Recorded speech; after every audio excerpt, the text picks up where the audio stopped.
Hello and welcome back to today's session. We have mastered glucose, our body's standard high octane fuel, but our diets are messy.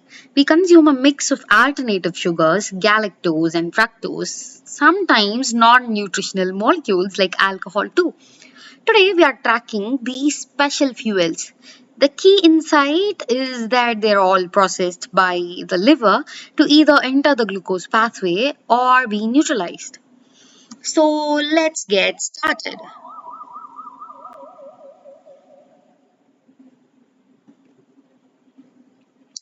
Let's start with oops, no this yeah. So let's start with galactose, lactose, and the conversion center. So let's start with lactose, the primary sugar in milk. Lactose is a disaccharide, meaning it has two simple sugars linked together, glucose and galactose. The enzyme lactase in your small intestine is required to cleave them apart. If you lack lactase, the lactose remains in your gut, leading to osmotic symptoms of lactose intolerance. Once cleaved, the glucose enters the standard pathway, but the galactose needs a special handling. So, the galactose conversion center. The liver treats galactose as a raw material that must be converted to glucose. This happens via a Lilloir pathway, a precise four-step conversion process. The critical enzyme here is galactose 1-phosphate uridyl transferase. Think of GALT as a gatekeeper of the conversion center.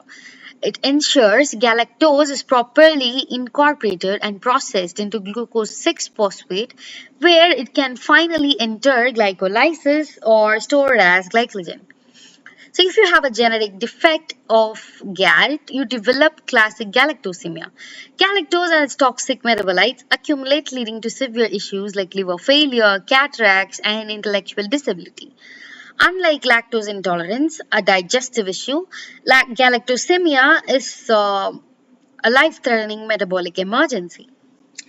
So, next, let us get into our fructose pathway and the express lane. Fructose is a sugar found in fruit and honey. It's handled very differently from glucose, and this difference has a major health implication. Fructose also heads straight to the liver for processing. The first major enzyme is fructokinase, which traps it by converting it into fructose 1-phosphate. The key difference lies in where fructose metabolites enter the standard glycolytic pathway. They skip the most important regulatory step, that's phosphofructokinase 1. PFK1 acts as the traffic light for glycolysis. It decides how fast glucose is allowed to burn. When you consume glucose, PFK1 acts as a bottleneck, ensuring slow regulated flow. Fructose enters the pathway past this PFK1 traffic light, essentially jumping into an express lane. This unregulated entry means fructose conversion into fatty acids in the liver can be accelerated, linking high fructose intake to lipogenesis. A rare condition is hereditary fructose intolerance, where the enzyme aldose B is defective.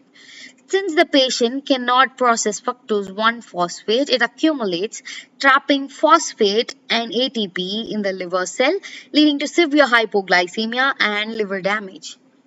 So, segment 3, we see of alcohol and the toxic cleanup. Alcohol or ethanol is not a carbohydrate, but a metabolism profoundly impacts the glucose and fat pathways. The liver treats alcohol as a toxin, initiating an emergency two-step cleanup process. So, number one, the dirty work. Ethanol is converted to highly toxic compound aldehyde by the enzyme alcohol dehydrogenase and neutralization. Aldehyde is converted to harmless non-toxic compound acetate, which the body can use as an energy source by aldehyde dehydrogenase. The NADH traffic jam. Both these steps require coenzyme NAD plus, and critically, both steps generate massive amount of NADH, the reduced form. The huge spike in NADH acts like a massive cellular traffic jam, and it halts other metabolic processes that need the oxidized form of NAD plus.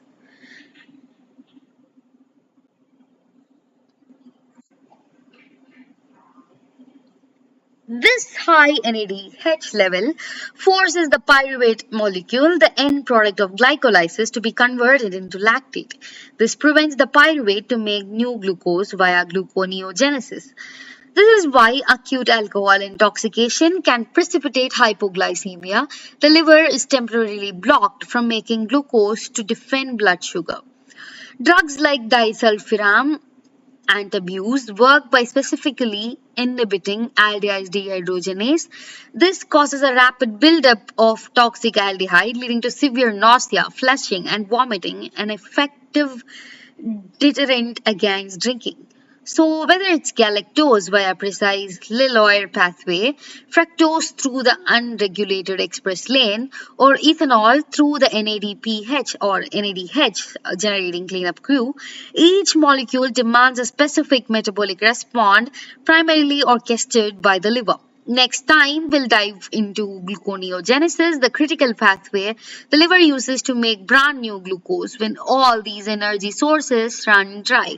Until then, read your Vasudevan so that you get a hold on all these enzymes and regulatory mechanisms so that you would be able to list all these out in the exam. This video is just an appetizer. Only with this, you are definitely going to fail your test. And then, bye bye.